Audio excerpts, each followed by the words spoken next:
فقدت كل أحبابي. يعني الحارة هذه هي فيها 15 شاب، نحن اليوم مع الناس غير 3، أنا وكمان 2 من أولاد عمي، الباقي كلهم ذهبوا إلى الله، ذهبوا إلى الله والحمد لله رب العالمين.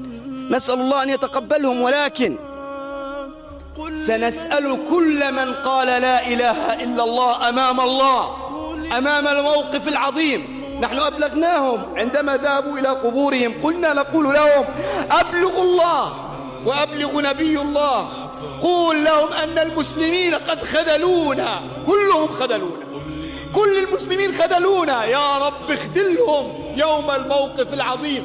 والله لنسألكم جميعا كل من قال لا إله إلا الله ومحمد رسول الله، يوم القيامة سنقول لكم أنكم قد خذلتمونا وفقدنا أحبابنا وفقدنا أطفالنا وفقدنا أولادنا.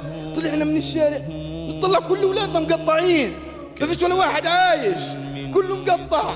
حسبي الله ونعم الوكيل، حسبي الله ونعم الوكيل، حسبي الله ونعم الوكيل. سيخذلكم الله يوم القيامة، يوم لا ينفع مال ولا بنون، يوم يفر المرء من أخيه وأمه وأبيه وصاحبته وبنيه، ولكل امرئ يومئذ شأن يغنيه.